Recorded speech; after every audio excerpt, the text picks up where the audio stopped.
Bueno, voy a presentar la ventana, que sería este. A ver qué tal se ve.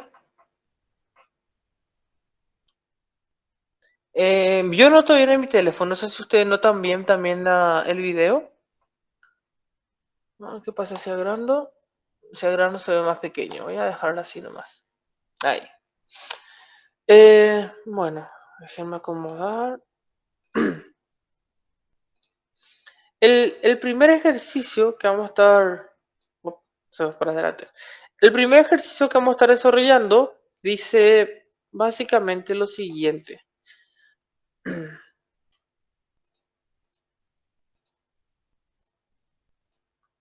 Dice que un disyuntor, o en este caso, ay, no, permiso, no es este.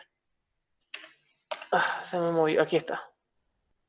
Bueno, el primer ejercicio dice lo siguiente, dice que una bobina rectangular de 2 centímetros por 1,5 centímetros tiene 300 vueltas y esta gira en un campo magnético de 0,4 Tesla, ¿ok? Es decir, vamos a tener una bobina que es básicamente un pedazo de alambre enrollado así de manera plana, ¿ok? Y que tiene 300 vueltas y nos da las dimensiones. Y nos dice que está en un campo magnético de 0,4 Tesla. Entonces, lo primero que yo siempre digo es proceder a sacar los datos, ¿ok? Lo que sea longitud, ancho, la cantidad de vueltas y la intensidad del campo.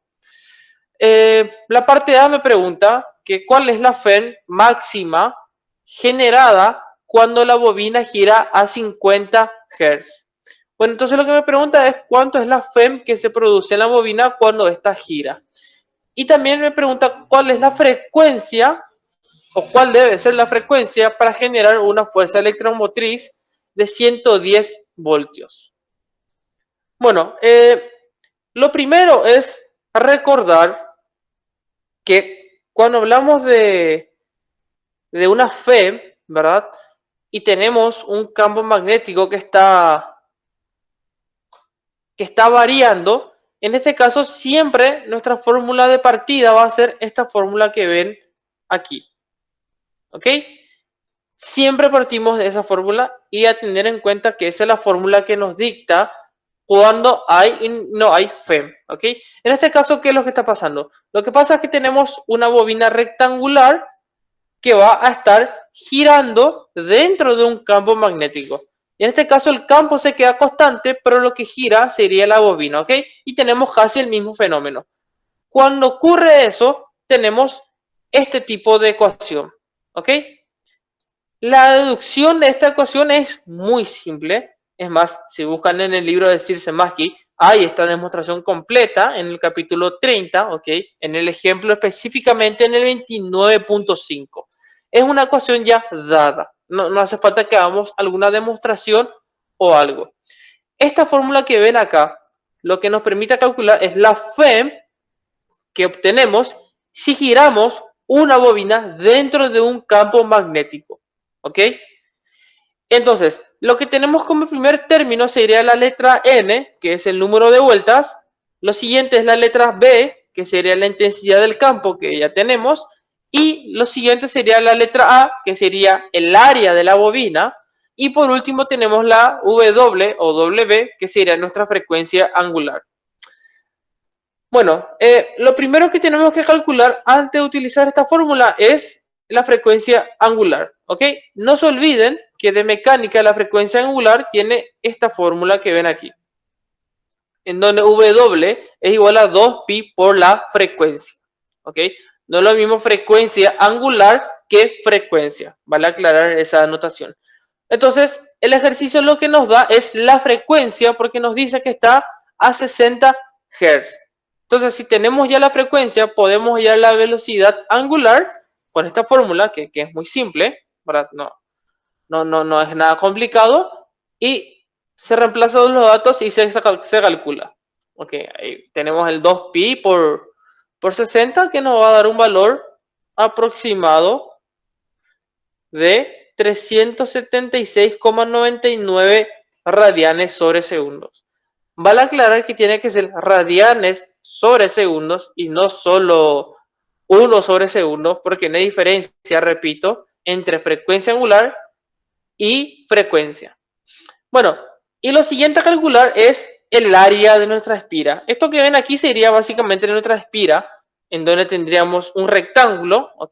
Espero que se aprecie que lo que tenemos aquí es un rectángulo. Y el área de cualquier rectángulo es el lado por el ancho. Yo independientemente puedo tomar cualquiera como ancho o como largo. ¿Por qué? Porque es un rectángulo y los valores que me da son de 2 centímetros y de 1,5. Ahí no importa cuál yo tome, como largo o como ancho, ¿ok? Es solamente que tengo que saber que el área de un rectángulo es la multiplicación directa de sus lados. ¿Está bien? Largo por ancho, porque queremos el área. Y entonces la fórmula es lado por ancho y lo que tenemos que hacer es simplemente multiplicar, pero pasado a metros. Fíjense que aquí yo ya hice la conversión aquí arriba de lo que sería pasar el 2 centímetros a metros y lo mismo con el centímetro y medio que tenemos. Si multiplicamos eso, vamos a tener el área en metros cuadrados para tenerlo todo en el sistema internacional y obtenemos el siguiente valor. Esto si quieren pueden calcularlo a la par con una calculadora para ver que no haya cometido ningún error en ningún paso. ¿Okay? La idea es que no haya ningún error, obviamente. Bueno, entonces el área que nos sale es 0,3 por 10 a la menos 3 metros al cuadrado. Y una que tenemos en la frecuencia angular y el área ya lo introducimos directamente en la fórmula que ven aquí arriba. Y eso nos da un resultado muy bajo de voltaje. O sea, no nos va a dar 200 voltios más o menos, nos da un valor aproximado de 13 voltios. Y explicación directa básicamente de fórmula. No hay ningún misterio ni nada. Un segundo. ¿Alguien quiere entrar? Ahí está. Bueno. Entonces, este sería el resultado que obtendríamos de la FEM que se produce dentro de la bobina. Repito, esta bobina, lo que está ocurriendo es que la bobina está dentro de un campo magnético constante de 0,4 Tesla y lo que pasa es que la bobina está girando sobre su propio eje, ¿verdad? Y este giro hace que el campo magnético no sea constante, o sea, no tenga el mismo valor en toda la superficie del rectángulo y por ende produce una FEM. ¿Está bien? ¿Por qué? Porque acuérdense que el flujo magnético depende de dos cosas. Uno es del área de la superficie y segundo depende de la intensidad del campo. ¿Está bien? Y siempre estos se tienen que relacionar de manera perpendicular. Es decir, estos tienen que ser perpendiculares. Por eso es que la variación o el giro que produce la bobina hace que genere un campo, una fuente de FM, perdón. Bueno, y el paso B sería calcular qué frecuencia tengo que tener para tener un voltaje de 100 voltios, ¿está bien? 110 voltios, perdón. Y en este caso aplicamos la misma fórmula que ven aquí en esta parte, solo que ahora nos pide calcular la frecuencia. Para calcular la frecuencia necesitamos la velocidad angular. ¿Está bien? Y una vez que tenemos la velocidad angular, nosotros podemos despejar. Aquí ven el proceso, paso a paso, ¿verdad? Les señalo qué es lo que quiero despejar. Resuelvo primeramente la aritmética que tenemos aquí, que sería 300 en número de vuelta, 110 porque es la FEM que ya me da el ejercicio, y 0,3 por 10 a la menos 3 sería el área. Resolviendo esto, nos sale que la frecuencia angular es 3055,55 radianes sobre segundo. ¿Está bien? Puedo redondear si quieren este valor, no hay problema. Pueden usar 3056, no hay ningún problema. Depende de ustedes si quieren redondear o no. Y fíjense, esta es la velocidad angular. Lo que nosotros queremos es saber con qué frecuencia tiene que girar nuestra bobina para producir 110 voltios. Para ello utilizamos la fórmula que utilizamos en la parte A y aquí despejamos lo que sería la frecuencia. El 2pi pasa a dividir y obtenemos el resultado de la frecuencia. En este caso, la frecuencia que obtenemos como resultado es de 486,3 Hz.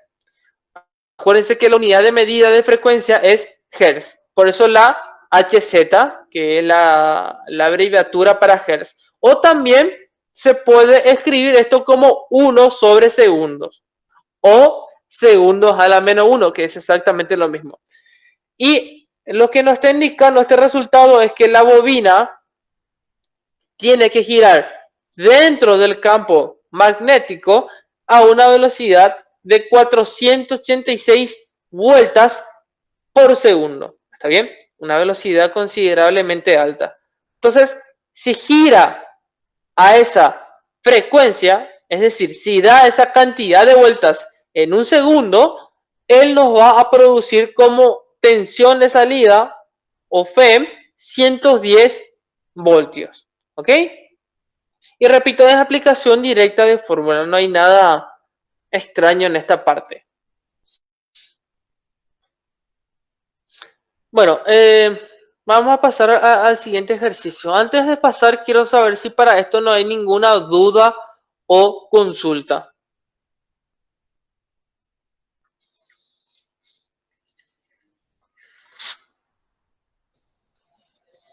Bueno, voy a asumir que no hay ninguna duda, ¿ok? Bueno, el siguiente ejercicio les leo. Déjenme buscar. Aquí está. A ver.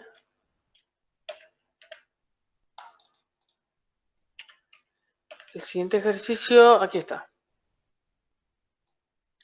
El siguiente ejercicio dice básicamente lo siguiente.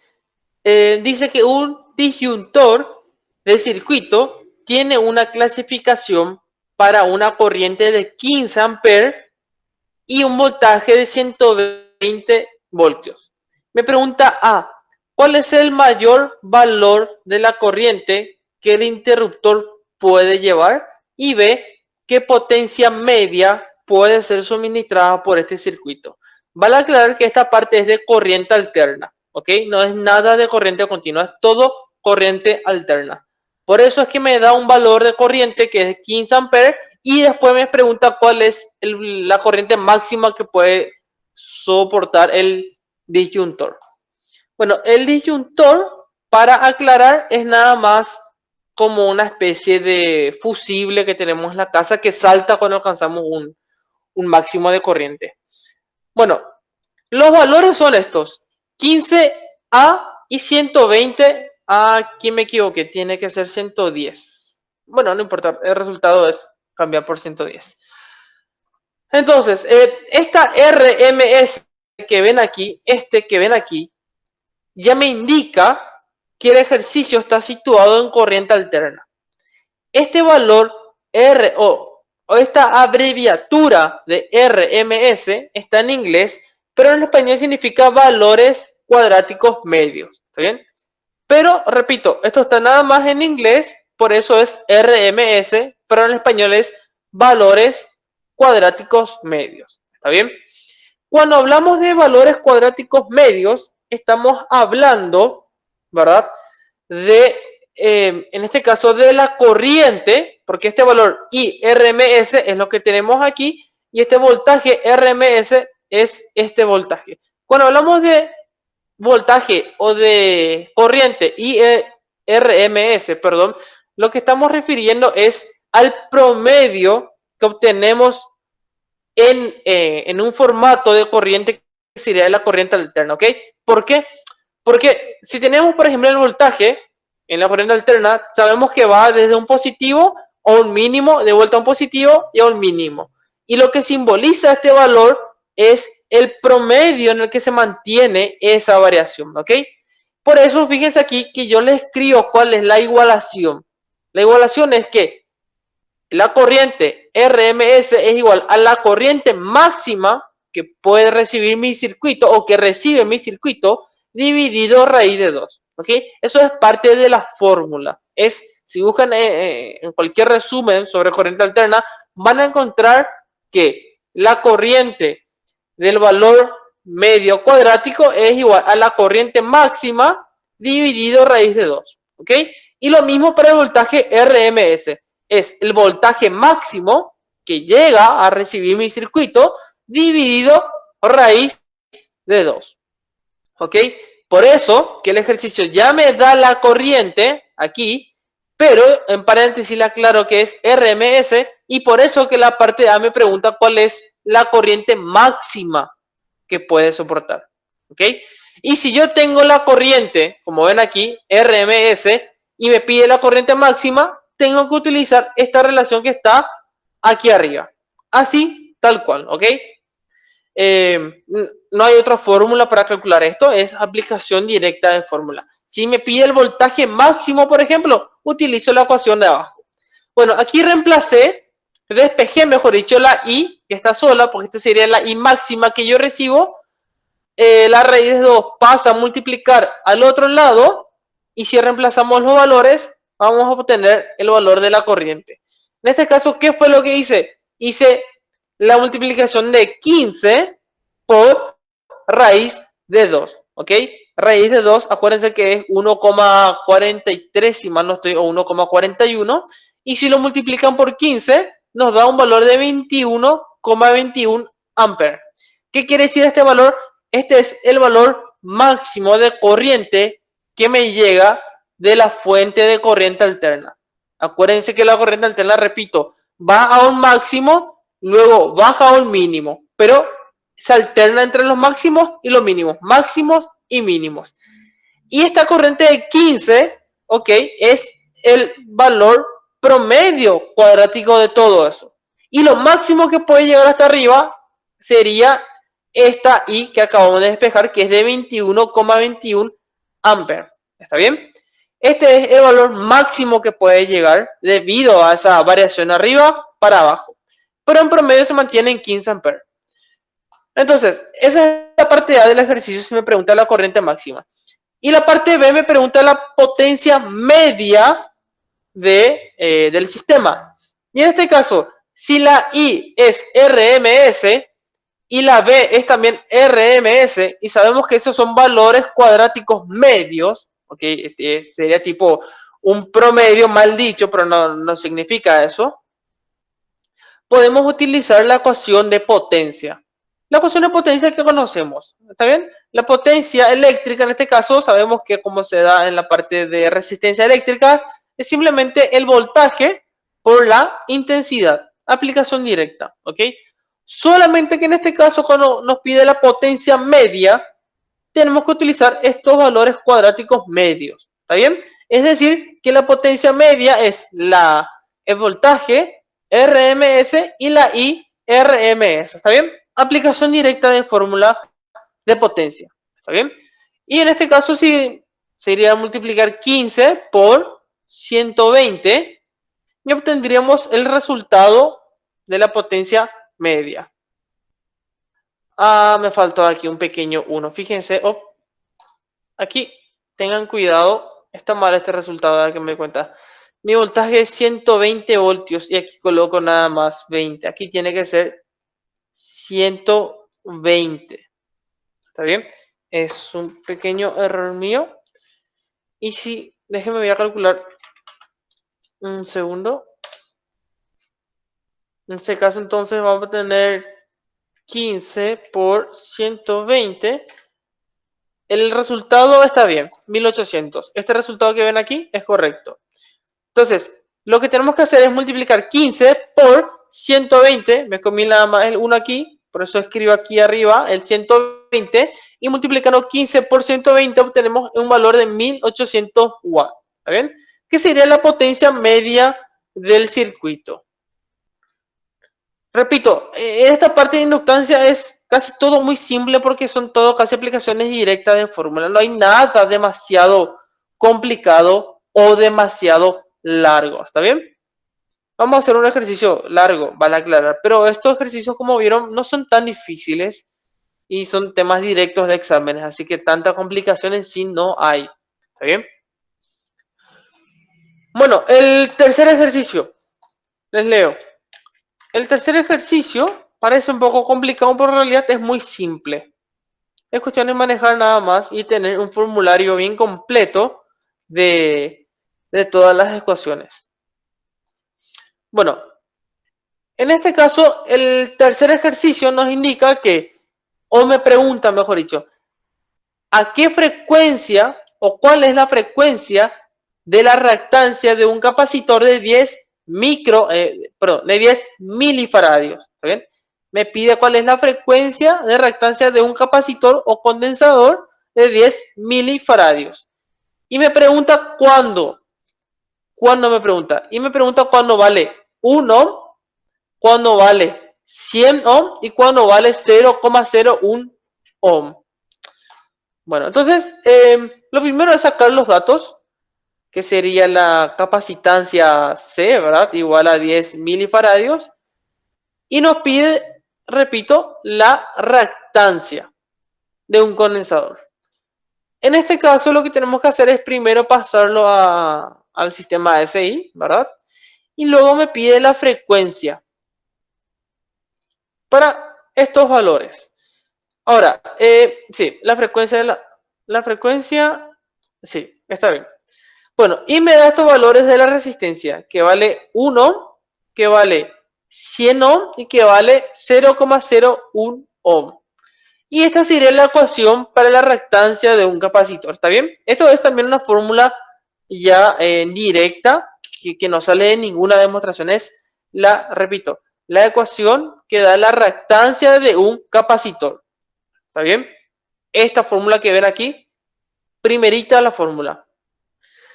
Esta fórmula lo que tenemos aquí sería la reactancia del capacitor, que sería igual a 1 sobre la frecuencia de la señal, en este caso, como hablamos de corriente alterna, sería la frecuencia de esa corriente, ¿está bien? Y en este caso tendríamos la C, que sería la capacitancia del capacitor. Bueno, y es aplicación directa de fórmula, ¿ok? Se despeja nada más la frecuencia que ven aquí abajo, esta frecuencia que ven aquí, lo despejamos, que está aquí multiplicando, pasa al otro término, que está dividiendo, aquí pasa al otro lado a multiplicar, y esta X sub C pasa a dividir al otro término. En fin, el despeje nos queda de esta manera, que la frecuencia es igual a 1 sobre X sub C por C. Y repito, C sería la capacitancia y esta sería la reactancia del capacitor. Bueno, y nada, ahora es solamente cuestión de reemplazar esta X sub C por los valores que me dio, ¿está bien? Que sería 1 ohm, 0,01 ohm y 100 ohm. Recuérdense que la reactancia, su unidad de medida sería resistencia, es decir, ohm, ¿ok? Y es lo que vamos a hacer acá. Reemplazamos la capacitancia por 1, que es la parte A del ejercicio, que es lo que me pregunta, cuando la reactancia vale 1 ohm.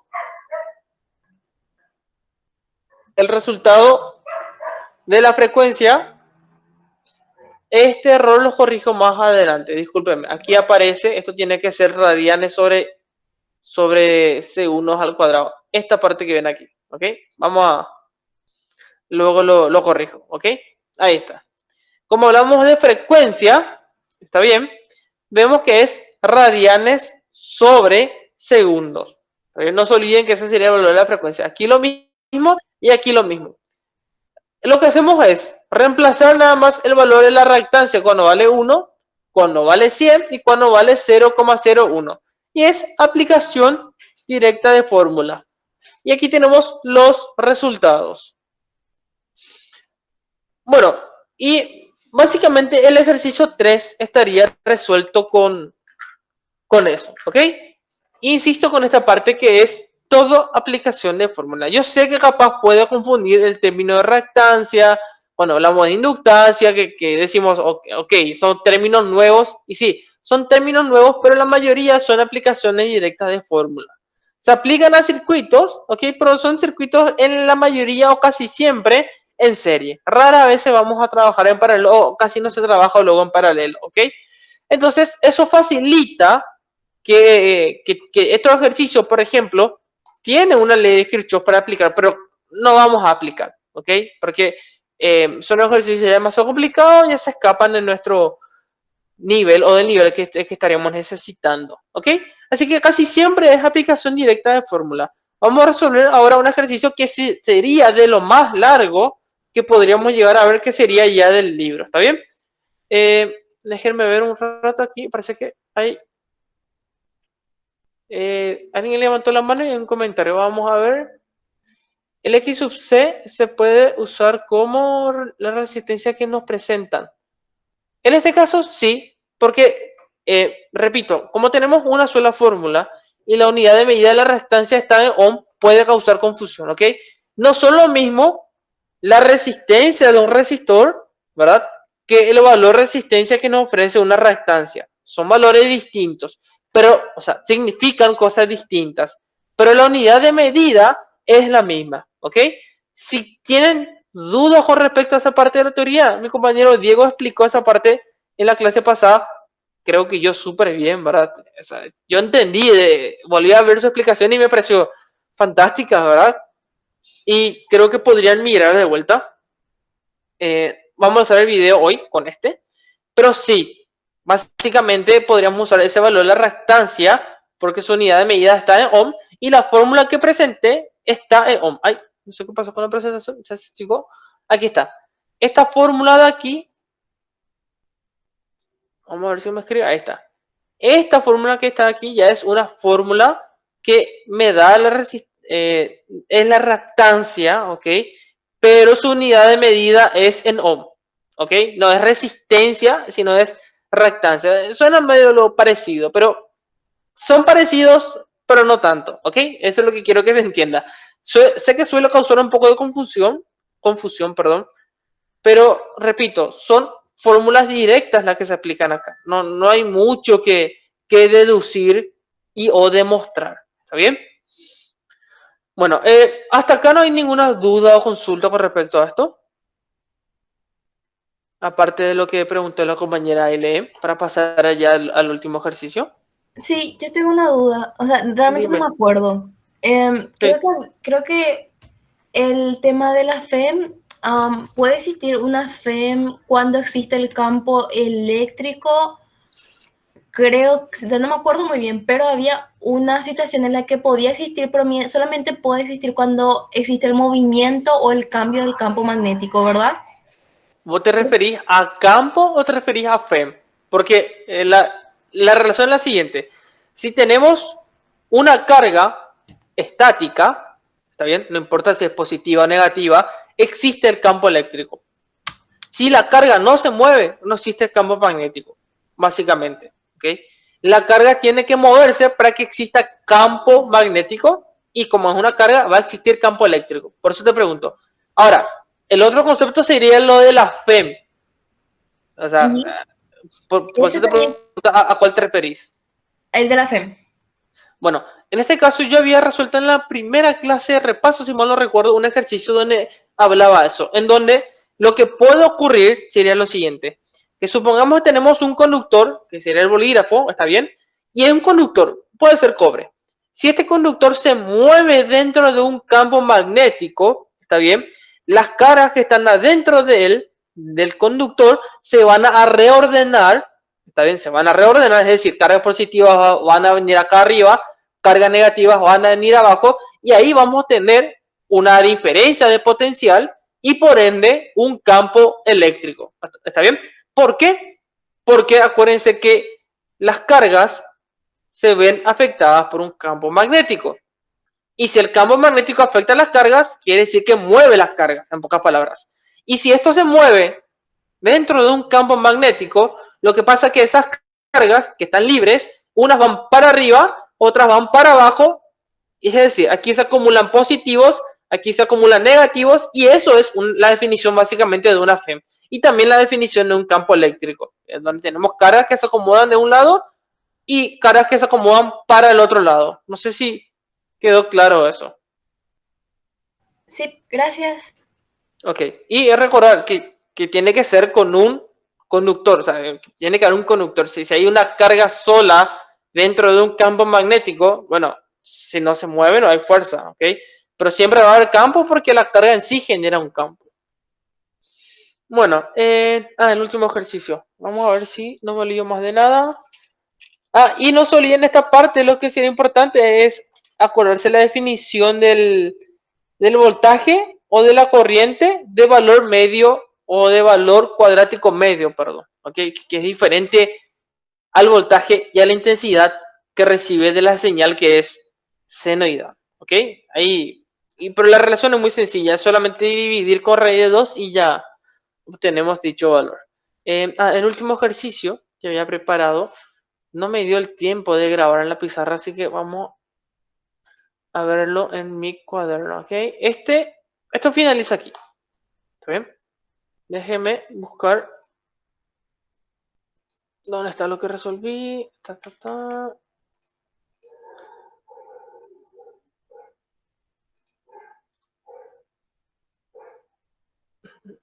Aguántame un segundo. Está aquí.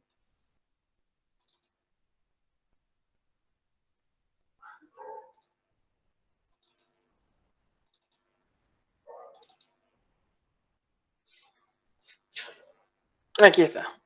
Este es uno de los ejercicios más complicados que podemos llegar a tener, pero van a ver que también es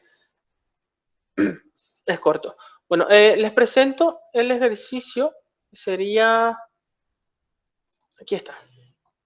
Déjenme voy a presentar un rato y les comento.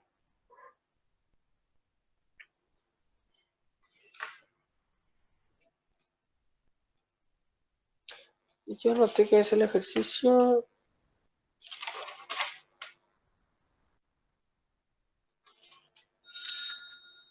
30.14.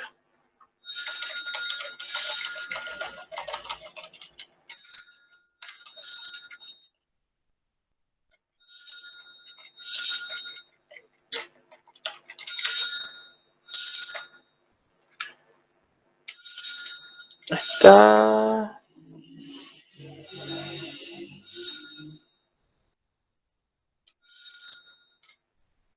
Aquí está, 31.14, perdón.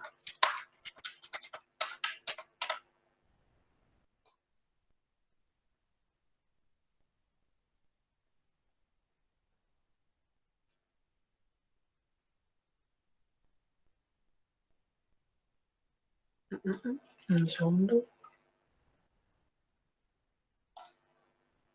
Aguántame un segundito, por favor.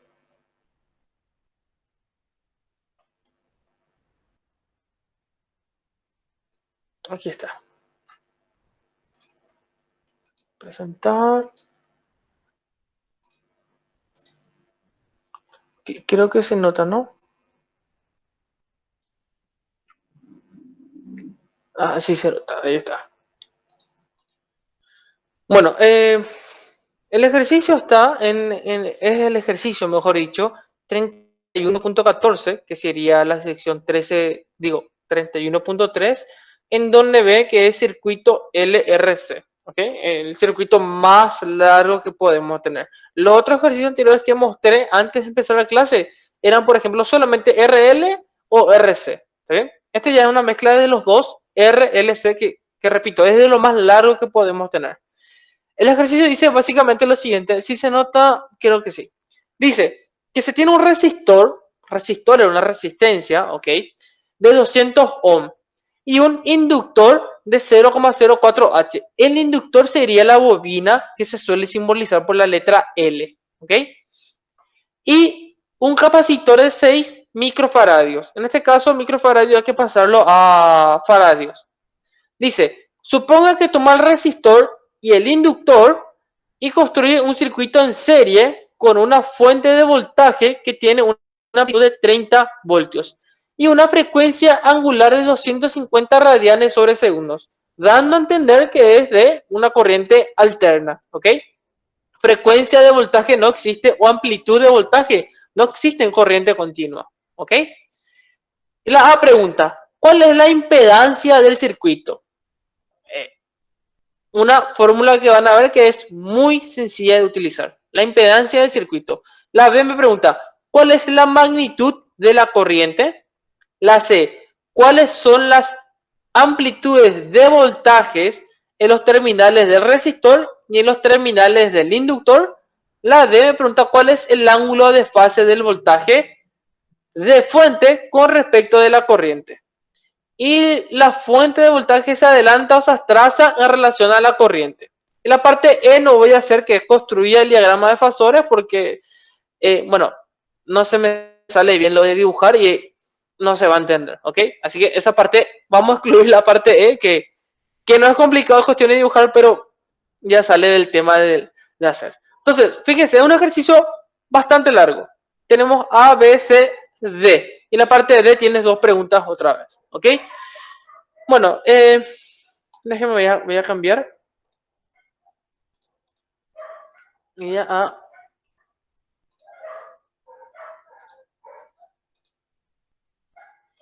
presentar la resolución.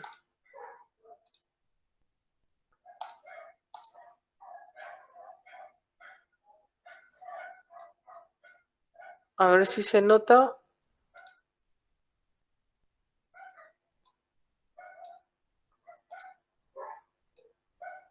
Ahí.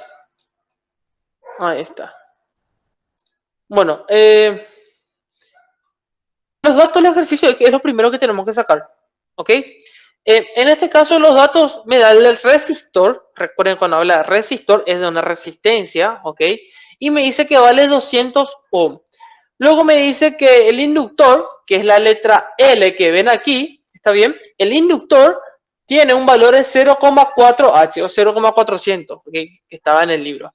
La amplitud del voltaje es de 30 voltios y la frecuencia angular es de 250 radianes sobre segundos. Esa sería la frecuencia con la cual, frecuencia angular con la cual mi fuente está variando. ¿Okay? No es la frecuencia, sino la frecuencia angular, que son conceptos distintos.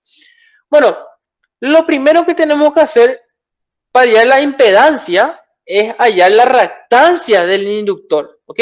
Esta reactancia del inductor que ven aquí es simbolizado por la letra X, como en el ejercicio anterior, pero ahora no es del capacitor, es del inductor, es decir, de la letra L.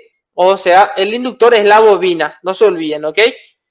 Esta fórmula que ven aquí es la fórmula que dan todos los libros, que sería la fórmula para la reactancia del inductor, que es una aplicación directa de fórmula, donde tenemos la frecuencia angular, que vale 250, por L, que sería el valor del inductor, que es 0,4.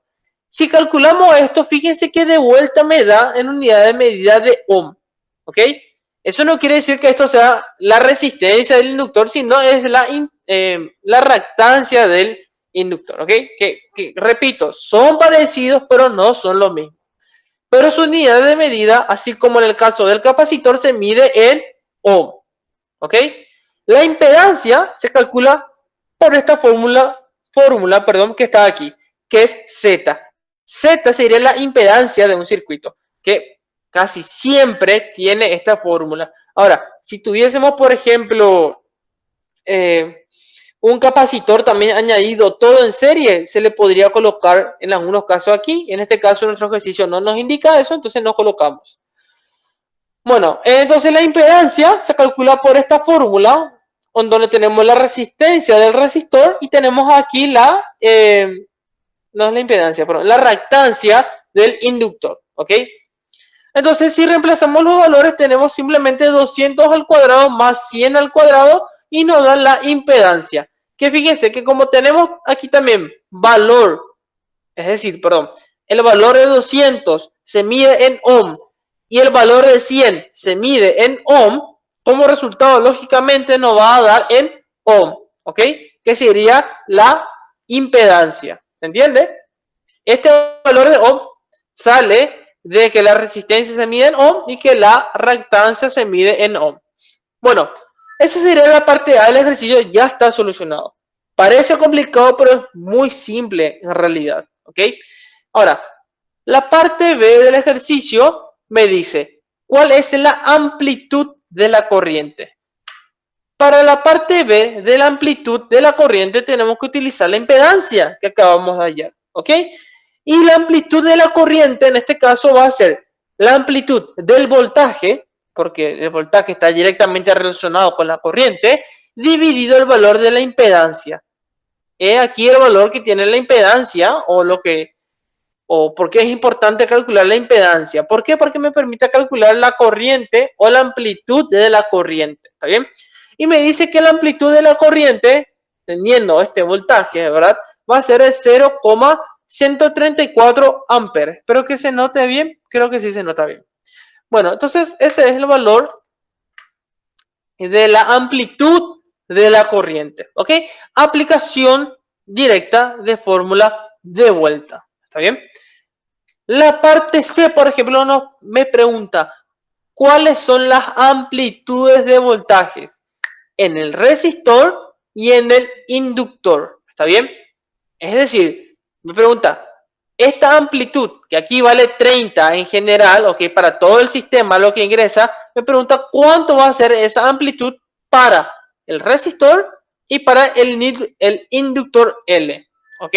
Recuérdense que esto se trata básicamente como se trataba en la parte de corriente continua, en donde cuando una fuente pasa a través de una resistencia, este consume un poco de voltaje, ¿ok? Y aquí es básicamente casi la misma definición, en donde la amplitud no es de 30 voltios como en la entrada, pero es parecido a la definición de resistencia que se da en la parte de corriente continua. Aclarar que todo esto es corriente alterna, de vuelta. Y en este caso, el voltaje o la amplitud del voltaje sobre el resistor se utiliza con la fórmula que ven aquí. ¿Está bien? En donde I es la corriente o la amplitud de la corriente y R sería la resistencia del resistor. Resistor significa solamente resistencia, ¿ok? Espero que con eso no haya duda. Es una resistencia que, como cualquiera, que se simboliza por una especie de M, ¿verdad? Que se escribe varias veces. Y tenemos el valor de la amplitud, ¿está bien? Que me indica que es de 26,8 voltios. Reemplazamos nada más la amplitud de la corriente y reemplazamos el valor de la resistencia. Y nos sale 26,8 voltios. Esta fórmula es muy conocida luego porque se utiliza la fórmula de V igual a I por R mucho en la parte de corriente continua. Y la parte de voltaje o la amplitud de voltaje en el inductor, perdón, los nombres son un poquito complicados, discúlpenme por eso. Tenemos que el voltaje en el inductor, que es la letra L, es igual también a la I por X sub L. Y aquí ven lo que les dije que es casi parecido a la resistencia o la definición de resistencia, pero no son lo mismo, ¿ok? Pero fíjense cómo su unidad de medida por algo es en ohm. ¿Está bien? Fíjense cómo se utiliza como si fuese la resistencia de arriba, pero no es. Repito, esta parte teórica pueden verlo en el video del otro compañero Diego que está en YouTube. El enlace pasé en el chat. Voy a pasar de vuelta para los que entraron tarde. Bueno, y reemplazamos lo que sería la corriente que hallamos, que sería la amplitud de la corriente por el valor de la reactancia del inductor. Ahí está. Y esto vale o sale 13,4 voltios. ¿Está bien? Aplicación directa de fórmula. Insisto, parece que el ejercicio es complicado porque pide reactancia, impedancia, amplitud de corriente, amplitud de voltaje y esas cosas. Pero no es complicado, es aplicación directa de fórmula. ¿Ok? Y esto sí es tema de examen de los dos que mostré al comienzo. Y esto es básicamente lo más largo que podemos tener en esta parte de corriente alterna. ¿Ok? Todo esto es corriente alterna. Bueno, esa sería la parte C del ejercicio. La parte A, B, C, D. La parte D me pregunta cuál es el ángulo de fase del voltaje de la fuente con respecto a la corriente. En este caso, como vamos a hablar, o como hablamos, mejor dicho, en corriente alterna, de señales que son senoidales. ¿A qué me refiero con señales? El voltaje y la corriente. Ambos son senoidales, ¿está bien? Como son funciones senoidales, ambos van a tener cierta fase, ¿está bien? Porque eso es una propiedad, no del voltaje, sino de la forma que tiene, que sería senoidal, ¿está bien? Cualquier elemento en la física que se describa con una función trigonométrica, sea seno o coseno, sí o sí tiene que tener una fase, ¿está bien? Eso es una definición de las funciones trigonométricas, no una propiedad que porque tenemos voltaje o corriente, no. es porque nuestro voltaje y corriente se comporta como una función senoidal, tenemos las fases. ¿Bien? Y la fase de vuelta se calcula con una fórmula de manera directa, como ven aquí. Aquí está. Que la fórmula sería tangente de la fase, este ángulo phi que ven acá sería la fase de nuestro sistema, que sería igual ¿a qué? A la reactancia del inductor dividido la resistencia del resistor. ¿Está bien? Y esto es básicamente igual a 100 ohm, que fue lo que calculamos, dividido 200 ohm. Como vamos a dividir ohm entre ohm, no tenemos una unidad de medida como resultado. ¿Está bien? Es solamente una unidad. El valor de esto sería ya el tangente de la fase. Pero nosotros queremos la fase. ¿Se entiende? Entonces, para ello tenemos que despejar la fase pasando el tangente al otro lado como tangente a la menos 1. Y lo que obtenemos como resultado es que la fase es igual a tangente a la menos 1 de 100 dividido 200. ¿Está bien? Disculpen. Siempre la fórmula es la misma para hallar la fase. Pero la pregunta lo que nos dice es básicamente ¿cuál es el ángulo de fase? Que ya hallamos, ¿verdad? Pero la pregunta, el ángulo de fase es la relación que hay entre el voltaje y la corriente. ¿Está bien? ¿Qué quiere decir eso? Quiere decir que si este ángulo me sale 0, quiere decir que el voltaje y la corriente están en un ángulo de fase 0, es decir, coincide perfectamente. Y en este caso me está diciendo que la fase sale 26,6. Eso se refiere a que el voltaje está que la corriente está adelantado con respecto a la variación de voltaje en esta cantidad de grados, ¿ok? Es decir, la fase vale 26,6. ¿Qué significa? Que la corriente está más adelante de lo que sería el voltaje en la forma senoidal que tiene. ¿Se entiende? La fase puede ser mayor, puede ser menor o puede ser negativa. Si es negativa, nada más quiere decir que la corriente está primero y después está la fuente, el voltaje. ¿Ok? Esto repito, se debe todo a que la corriente como la intensidad, la corriente como el voltaje, ambos se comportan de manera senoidal. ¿Está bien? Y repito, todo es aplicación directa de fórmula. No hay que hacer ninguna deducción ni despejar nada. ¿Ok? Es solamente aplicación directa de fórmula. Lo recomendable para esta parte siempre es que tengan alguna clase de formularios hechos en donde se explique exactamente qué vale cada cosa. ¿Ok? Un formulario teniendo a mano siempre es muy útil porque pueden ver en base a los datos que tienen qué fórmula pueden usar y qué fórmula no pueden usar. Yo siempre trato de empezar los ejercicios sacando los datos y en base a los datos que tengo voy descartando qué fórmulas no puedo utilizar. Entonces así, por lógica, me van a quedar las fórmulas que sí puedo utilizar y que por alguna razón debo utilizar. ¿Ok? No hay ninguna pregunta con respecto a este ejercicio que acabamos de desarrollar. Repito, esto está en el libro de Circe Maggi, es el ejercicio 31.14. ¿Ok? 31.14. Voy a pasar de vuelta a ver si alguien no tiene lo que sería Vamos a volver a copiar. Ahí está. Ahí acabo de mandar de vuelta en el chat lo que sería la dirección del canal de YouTube para que puedan visualizar estos videos.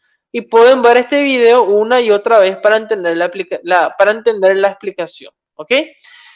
Bueno, más ejercicios complicados que esto no vamos a conseguir en esta parte, ya les aviso. Y ya viene ya que este es un circuito RLC, que es la mezcla de los tres ya. No sé si hasta acá hay alguna duda o consulta con respecto a esto.